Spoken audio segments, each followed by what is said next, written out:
buka dulu deh untuk rekan-rekan yang sudah hadir. Kalau ada pertanyaan bisa langsung aktifkan mic-nya atau bisa chat. Oh, ini sudah ada yang masuk satu. Selamat sore Bu Hilda dari Pak Wahyu. Untuk menggunakan citra hyperspektral biasanya komputasional intensif. Apakah dengan membagi citra menjadi beberapa part yang lebih kecil memberikan hasil yang sama dengan menggunakan citra dengan ukuran animasi? Itu gimana tuh? Nah ini gue pernah mengalami juga nih. Itu sebenarnya gini, saya mulai dari mana ya? Jadi gini, strateginya tuh sebenarnya banyak. Ada yang, karena kan yang jadi masalah sekarang, kalau misalnya kita lihat dimensi lah ya, yang gede itu dimensi ketiganya, ke belakangnya, ke wavelength-nya ini, gitu, channel-nya jadi terlalu banyak. Itu yang biasanya bikin jadi berat banget dibandingkan gambar warna biasa, gitu, yang channel-nya cuma 3. Jadi strateginya tuh ada yang, jadi misalnya dipakein PCA dulu nih, jadi lo kecilin datanya, gitu, channelnya dikurangin, tapi dengan cara yang lebih pintar lah, gitu, pakai PCA atau pakai cara-cara reduksi data yang lain. Tapi dengan begitu, lo masih tetap dapat XY-nya masih sama. Dimensi gambarnya yang kita lihat tuh masih sama, cuman ke belakangnya jumlah datanya berkurang.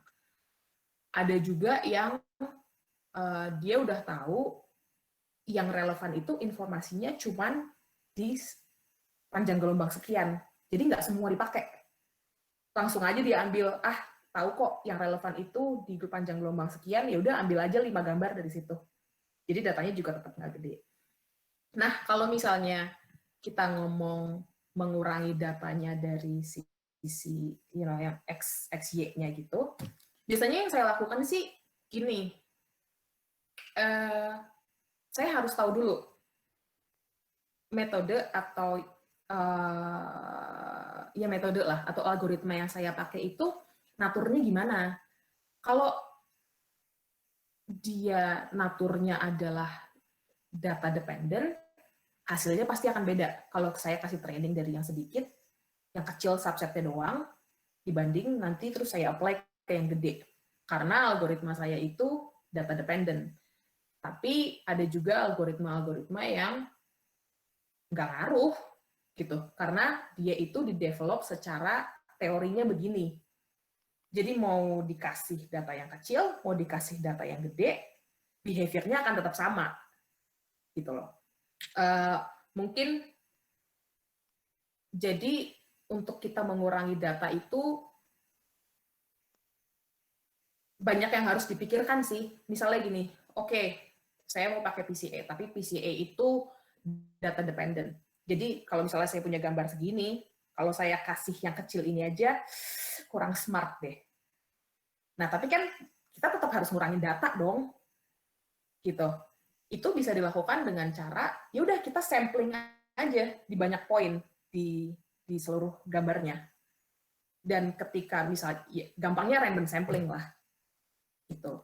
Jadi hasilnya mungkin akan beda, tapi ketika samplingnya bagus, itu akan semakin mendekati ke hasil dibandingkan kalau kita kasih semuanya gitu datanya. Itu sih. Oke, nggak tahu dijawab apa enggak. Mungkin yang belum pernah dengar tentang PCA itu prinsipal komponen analisis maksudnya ya? Ya, sorry. Iya benar. Iya. Singkatan kan takutnya banyak interpretasi yang beda-beda gitu. Jadi PCA itu prinsipal komponen analisis. Oke, jadi ini ada pertanyaan lanjutan lagi dari Pak Wahyu. Kalau tensor image-nya direduce dengan menggunakan PCA, apakah tidak akan menghilangkan fitur-fitur yang mungkin bisa berhubungan dengan karakteristik citra tersebut?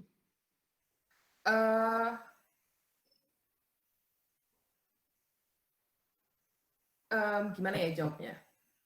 Jadi kan PCA itu pada dasarnya dia itu karakteristik dari data yang dikasih ke dia, yang dilempar ke PCA, itu akan dia, kalau saya simpulkan, akan diprioritaskan. Yang datanya informatif itu akan diprioritaskan. Jadi ditaruh di channel pertama sama PCA. Semakin dia ke belakang di prinsipal komponennya, itu semakin nggak penting. Gitu. Jadi sebenarnya kalau misalnya kita mau pakai PCA, tapi untuk mengambil keputusan apakah kita pakai atau tidak, itu juga perlu dipikirkan matang-matang sih, gitu. Karena kan namanya setiap algoritma, setiap metode itu dibuat dengan asumsi tertentu. Kalau misalnya kita nggak memenuhi asumsi itu, ya pasti akan kayaknya ngawur deh kalau kita pakai metode itu, gitu kan. Nah, tapi kalau misalnya kita, let's say, kita sudah memutuskan mau pakai PCA, tinggal dilihat aja.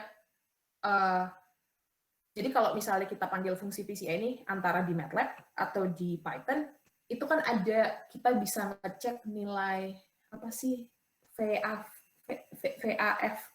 variance accounted for, gitu. Jadi kayak saya tadi bilang, di PCA itu, nanti hasilnya, yang informatif itu akan ditaruh di depan. Gitu. Makin ke belakang, makin nggak informatif. Nah, si informasi variansi ini, itu akan ngasih tahu. Si channel pertama, itu ngasih informasi apakah 90%. Kalau kita tambah ke channel kedua, jadi nambah 95%. Gitu. Jadi dari kita lihat informasi itu, kita bisa tahu apakah kita kehilangan banyak data, seberapa banyak informasi dari data itu yang mau kita retake. Gitu. Apakah kita 80% it's okay gitu. Jadi channel pertama ini cukup. Kalau misalnya kita mau 99, oke, mungkin kita mesti ambil 10 channel dari PCA. Gitu sih. Berarti ini lebih ke ini ya, kalau gue lihat ini kayak apa ya, filter selection gitu kan jadinya jatuhnya kan. Kita mengambil bagian-bagian yang memang sekiranya bermanfaat gitu kan. Iya. Dan kalau gue simpulkan dari yang lo bilang tadi, ada dua model. Yang pertama based on statistik. Kalau salah, kalau koreksi ya. Jadi based on statistik itu lebih ke PCA kan. Jadi kita bisa lihat mana yang memberikan informasi lebih banyak. Terus kalau yang satu lagi yang berdasarkan knowledge-nya si researcher ini. Yes. Jadi dia udah tahu nih, oh yang ini doang nih gue perlu, yang lain gue nggak perlu, ya udah itu dibuang langsung tanpa harus melakukan uji statistik dan lain-lain. Itu kan berarti kan ya. Nah itu tuh biasanya tuh gini, kalau dari pengalaman saya kan kerja saya jadi banyak interdisiplinari kan, karena aplikasinya ke lain-lain. Kalau misalnya cuman saya sendiri yang orang computer science, saya akan lebih cenderung ke statistik larinya, karena saya nggak tahu data saya, gitu kan. Tapi kalau misalnya saya ada komunikasi misalnya sama orang museum, dia udah langsung tahu. Pigment saya tuh misalnya ada timbalnya, timbal itu karakteristiknya di nanometer sekian. Jadi ya sudah, gitu loh. Makanya di sini juga kalau di kerjaan saya itulah pentingnya komunikasi dengan misalnya kalau remote sensing sama orang geografinya, karena dia tahu misalnya daun itu atau tanaman tertentu itu ada karakteristiknya di sini nih. Jadi saya nggak perlu pusing-pusing gitu misalnya. Atau enggak komputer saya sih yang pusing dan panas ngejalanin gitu kan. Itu sih. Tapi bener ya, modelnya ada dua. Ya, oke. Ada lagi pertanyaan untuk rekan-rekan yang lain? Kalau mau bertanya bisa langsung ya. Ada mau bertanya nggak? Kalau nggak, ada nggak? Belum ya. Udah sambil nunggu, gunanya ya. Gue tertarik sama yang itu tadi, yang skin cancer, karena gue pernah bikin. Jadi kita pernah bikin di sini. Cuman, oke, jadi kita training testingnya itu pakai data yang dari Kaggle ya, kalau nggak salah ya. Gue banyak dapat dari Kaggle itu. Jadi yang dari, apa sih tadi yang lo bilang? Yang memang ininya khusus. Ya, itu. Pakai yang itu akurasinya bagus loh, itu sampai 90%. Kalau kita kan, wah happy ya, wah bisa deteksi kanker dengan cepat nih, udah happy. Itu sudah bikin aplikasinya. Dan waktu itu kita berpendapat atau kita berasumsi bahwa, oh kayaknya ini pakai foto, pakai kamera HP yang high res ini cukup gitu. Ternyata setelah kita lakukan, kacau hasilnya gitu. Nah, yang gue mau tanya tadi, ya, jelek banget. 10%. Ya kan jelek banget ya. Nah, pertanyaan gue di sini, berarti memang apakah memang harus dirubah dulu ke hyperspektral untuk meningkatkan itu? Atau dan gimana biasanya prosesnya perubahan dari yang RGB biasa itu ke hyperspektral? Ya secara inilah, jangan terlalu teknis juga sih. Iya, secara praktis ya. Jadi itu gini, terus terang saya kurang ngerti si kamera yang dipakai untuk termoskopi itu gimana. Tapi dari segi pengambilan gambarnya saja itu udah gimana ya? Kalau misalnya ini ada kulit saya, ini HP, gitu, lihat dari samping. Termoskopi itu kontak. Jadi misalnya saya ada tai lalat atau gimana, itu tai lalatnya itu di cahaya dari sekitarnya itu diblok. Jadi terkontrol banget pengambilan gambarnya dan dia ada LED sendiri gitu loh. Dari segi gimana pengambilan gambarnya aja udah lain kan. Gitu. Sementara kalau misalnya hanya cahaya kamera, itu nanti misalnya di ruangan saya lampunya putih atau kuning. Nanti itu akan pengaruhnya lain, karena kan ini dapat cahaya dari mana-mana aja. Nggak terkontrol, gitu loh. Ada satu faktor itu. Walaupun saya tahu kalau ini kolega saya sih di Tromso yang udah dari bertahun-tahun lalu memang risetnya dia tuh cuma di situ aja.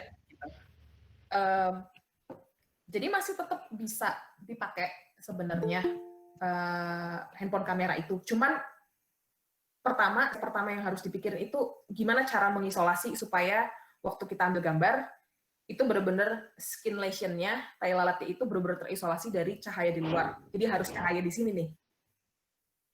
Gitu. Jadi dependensi sama warna cahaya itu berkurang. Jadi datanya akan lebih baik. Nah, kalau di hyperspektral, setahu saya, salah satu fungsi hyperspektral itu adalah gini, karena hyperspektral kan bisa lihat di range di luar yang kita bisa lihat, dan normal color kamera gitu kan.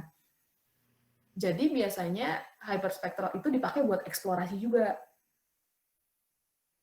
Supaya kita tahu, oh ternyata kalau melanoma itu kita ngambil data di infrared aja cukup. Gitu. Tapi masalahnya itu sampai sekarang setahu saya belum ada kesimpulan sih, apakah itu di infrared atau di mana gitu. Ketika itu sudah disimpulkan, akhirnya kita bisa bikin kamera yang cukup untuk di infrared itu aja. Gitu loh, yang sensitif di situ. Karena kita udah tahu dan sudah putuskan dan sudah teliti bahwa deteksi kanker itu bagus di infrared, katakanlah begitu. Nah, untuk memproduksi kamera yang sensitif misalnya di infrared dibandingkan hyperspektral, tentu saja cost-nya jauh lebih turun kan. Dan practically kalau yang saya lihat di misalnya di riset apa sih studi manuskrip tuh kayak dokumen-dokumen tua,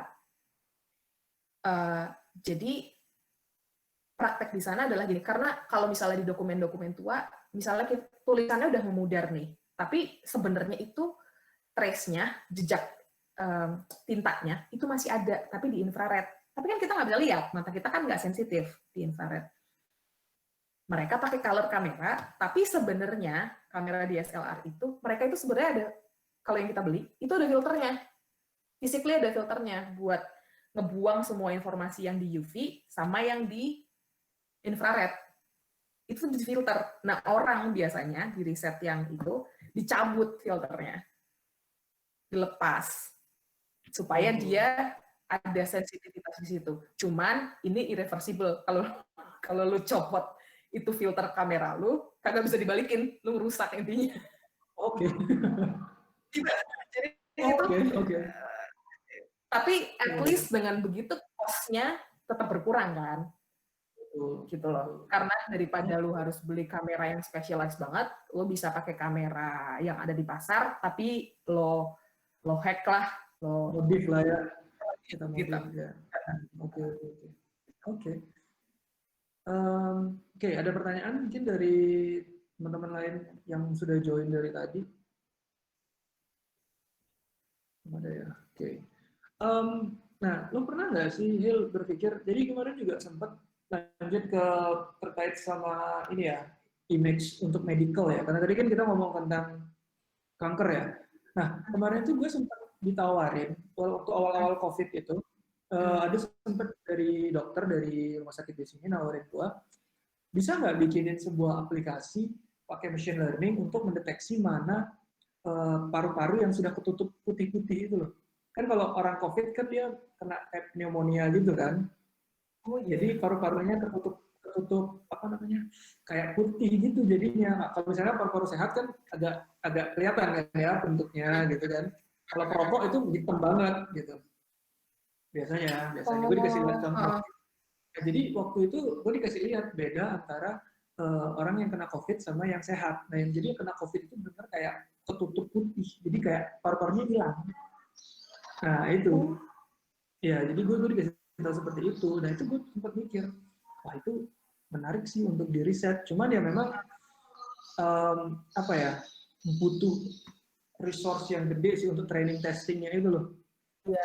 Dan noise-nya terlalu banyak. Nah, ngomong-ngomong masalah noise, nah itu sebenarnya definisi noise itu sendiri menurut lo apa sih dari sisi image processing ya, theoretical image processing? Karena kan definisi noise buat satu orang bisa jadi beda dengan yang lain kan? Ya sih. Nah itu menurut Jadi apa sih? itu sebenarnya juga kayak riset yang dimana gue cenderung hati-hati nih gitu karena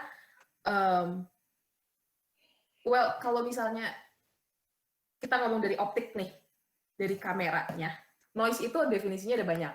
Jadi misalnya gini, ada noise yang kalau misalnya kita pakai kamera kita, terus kita tutup cap-nya, terus kita ambil gambar. Itu ideally akan hitam sempurna kan? Tapi enggak. Itu adalah, jadi apa yang kita lihat di waktu kita ambil gambar, waktu cap-nya kita tutup, itu adalah noise yang dibilang namanya dark current. Gitu. Jadi dari segi optik ada beberapa definisi lah. Gitu. Tapi kalau misalnya kita udah ngomong image processing, biasanya asumsinya noise yang di optik itu udah dibersihin. Kenyataannya sih enggak ya. Gitu. Pasti akan tetap ke bawah karena namanya juga signal tetap ke bawah gitu. Nah, kalau buat gue di spektral, gue agak cenderung hati-hati bilang yang mana yang namanya noise, yang mana yang actually variasi fisikal. Karena kan sensornya itu sensitif banget gitu. Kayak misalnya kita meja deh, nih meja. Itu kan sebenarnya nggak exactly sama walaupun mulus. Namanya benda fisik itu kan pasti ada perbedaan gitu kan, variasi. Jadi apa sih? Nah, kalau misalnya ngomong di image processing, noise itu yang mana? Terus terang saya akan tanya ke misalnya ini aplikasinya medical, saya akan tanya ke dokternya. Yang kalian anggap noise itu apa? Karena misalnya kita lihat gambar medical gitu ya, gambar yang misalnya pneumonia tadi gitu. Saya bukan mata saya tuh nggak train. Buat saya ini putih-putih semua noise gitu, ya kan? Padahal dokter yang sudah bertahun-tahun dengan pengalaman, dengan trainingnya dia waktu di kuliah, dia tahu yang putih yang ini kalau lokasinya di sini itu bukan noise, itu misalnya tanda bahwa ada pneumonia. Yang di sini itu biasanya adalah tanda gini-gini. Gitu. Jadi menurut saya untuk menentukan mana noise mana enggak, saya mesti ngomong dulu sama orang yang ahli di bidang aplikasi itu, gitu. Oke. Berarti memang tidak bisa kita menggunakan statistik ya untuk noise itu ya. Mungkin sebenarnya kalau misalnya statistik bisa, tapi biasanya yang ketangkap di statistik itu adalah noise-noise yang optik tadi. Gitu loh. Yang secara statistik memang dia agak lari gitu. Outliers itu outliers gitu. Itu bisa sih. Kalau itu biasanya kayak ya udah itu kita bersihin di awal, outliers kita buang-buang, tapi kadang-kadang masih ada kayak gambarnya masih nggak bagus nih, apakah ini memang noise removal gue yang nggak bagus, atau memang sebenarnya ada sesuatu yang menurut gue itu noise, tapi menurut orang di field itu enggak itu bukan noise, itu relevan, itu adalah ini gitu. Oh oke. Kebayang gitu sih. Oke, ada pertanyaan lagi mungkin dari teman-teman. Kita masih punya satu pertanyaan terakhir ya, karena udah jam 3. Ini Hilda mau jalan-jalan di antar. Lu masih lockdown nggak sih? Enggak kan ya? Udah lockdown kan di sana? Tapi juga gue kan di kampung cuma ada danau. Jalan-jalan ke mana? Dingin lagi. Oh, lagi winter ya? Udah mulai berangin. Oh, ini ada lagi. Oke, dari Pak Wahyu lagi nih. Kayaknya dia penasaran banget nih sama Citra nih. Seberapa ini tentang deep learning sih? Tentang deep learning. Jadi seberapa computational expensive kalau menggunakan deep learning, misalnya CNN, untuk citra hyperspektral dengan layer yang di atas 5. Nah, kira-kira gimana? Nggak pernah sih. Saya nggak Nggak pernah pernah ya? sih. Tapi sebenarnya tinggal dikali aja. Kalau misalnya ngomong apa sih computational cost gitu, si CNN ini biasanya cost-nya berapa? Maksudnya kayak log n atau enggak Oh iya, linear iya. gitu-gitu. Ingat pelajaran Tinggal juga. dikali aja, ya tinggal dikali aja gitu. Jadi sama misalnya katakanlah ini kan kayaknya di googling atau di paper pasti mereka akan bilang lah ya komputasinya berapa gitu. Kalau misalnya dia kuadrat, n kuadrat, ya udah kita lihat aja gambar kita itu. Masalahnya gini, gambarnya misalnya 1000 pixel kali 1000 pixel. Katakanlah untuk n itu cuma 1 second, 1 mikrosecond atau gimana, berarti kan 10.000 kali 1000. Hyperspektral itu bukan cuma 1000 kali 1000, 1000 kali 1000 kali channelnya lagi, gitu jumlah channelnya.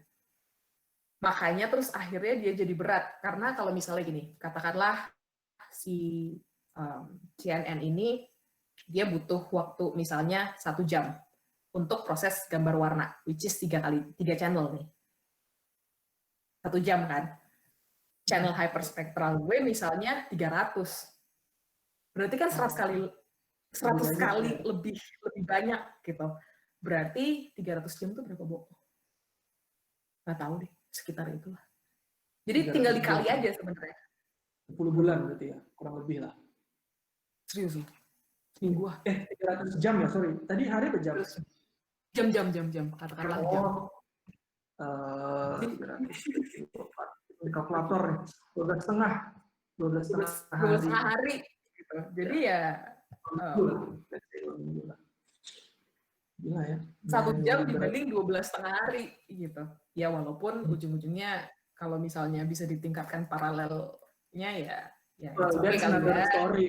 Itu another story. Ya kan? Ya, another story. Kita ngomong paralel computing udah beda, kita nggak bisa sama bersih. Dan terkadang juga untuk pemrosesan gambar, kalau misalnya mau kita paralelin, kita mesti mikir kembali. Karena terkadang algoritma untuk pemrosesan gambar itu sekuensial. Jadi untuk kita memproses yang window sebelah sini, mesti nunggu dulu hasil sebelah sini. Iya, betul. Nggak selalu bisa dijadiin paralel kan? Iya, benar. Masuk akal, make sense. Iya, biasa kan karena pixel-pixelnya itu saling terkait kan antara yang window yang di sini sama next-nya kan. Misalnya kayak filter kan dia harus geraknya sequence gitu kan. Iya. Oke. Gitu. Itu sih challenge-nya di image processing sih. Ya berarti memang harus keluar modal gede ya kalau buat riset beginian ya.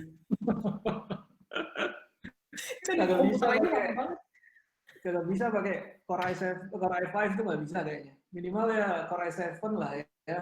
Atau RAM-nya mungkin ya 16 GB lah nih. 16 ya. Ini saya 16 aja proses hyperspektral tuh kayak aduh fakir server banget, server antri, ya udah dia bengong dulu gitu kan. Cuman bisa proses gambar tuh 100 kali 100 pixel tapi kali 100 ke belakang katakanlah. Iya jadi sih. Saya pakai komputer saya, pakai PC saya, laptop cuman buat sekedar ngetes algoritma doang. Error apa enggak gitu loh. Tapi untuk bener-bener processing hasil dan analisis itu saya dump ke server biasanya. Oke, ke inilah ya, ke HPC lah ya, high performance computer lah ya. Gitu. Ya, jadi, sayangnya antri.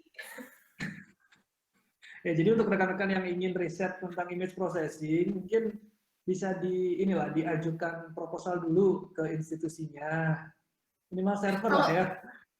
Kalau gambar warna biasa nggak apa-apa sih sebenarnya. It's okay. Cuman kalau misalnya udah mau lari ke hyperspektral, minta dulu. Modal dulu lah dikit gitu. Oke, ini sudah jam 3, jadi mungkin untuk rekan-rekan yang memang masih punya pertanyaan itu bisa langsung ke Hilda langsung. Itu ada email nggak yang bisa di ini? Ada. Mungkin bisa di chat apa? Ya, boleh. Jadi rekan-rekan yang pingin kolaborasi, pingin tanya-tanya gitu misalnya, atau pingin tanya-tanya dapat beasiswa sampai ke Norway gimana, terus tanya PhD. Lagi ada lowongan tuh. Kenapa? Lagi ada lowongan S3 tuh di sini. Lagi COVID gini nggak apa-apa ya? Kenapa? Lagi COVID begini mereka masih open untuk student. Masih. Karena kan juga apa sih namanya ya karantina aja begitu nyampe. Oh ya karantina terus habis itu udah ini kan. Keluar. Tapi kan katanya Indo di ban dari beberapa negara, orang Indo nggak boleh ke sana. Oh, tinggal masalah ketemu tiket pesawat aja sebenarnya. Oh, okay. Iya, nggak apa-apa sih. Orang kemarin itu ada kok temen yang kayaknya baru banget lah. Dia ngambil S2 di Iceland berangkat aja tuh. Oke. Ya jadi cuman karantina aja. Karantina. Ya, jadi buat rekan-rekan yang ingin ke Norway, monggo silakan dikontak Hilda, tanya-tanya boleh. Ini apa sih deep talk ya? Iya. Biar ini saya kasih email saya, tapi kalau misalnya mau ngasih pertanyaan, tolong di subjeknya dikasih deep talk gitu ya, supaya apa namanya, kadang-kadang tuh suka banyak email tuh saya cuma lewatin apa sih, supaya saya tahu itu dari sini datangnya. Sama-sama. Dia juga sih. Oke, terima kasih buat Hilda, waktunya nih diganggu di weekend lagi. Dan terima kasih juga untuk rekan-rekan yang sudah join. Mudah-mudahan apa yang kita sampaikan, apa yang Hilda sampaikan tadi bermanfaat dan bisa jadi inspirasi. Saya pinginnya dari talk-talk ini bisa menumbuhkan riset-riset baru yang lebih nggak cuman kayak apa ya, lo tahu kan tipikal riset Indo di Indonesia yang hanya bikin rancangan sistem apa gitu kan.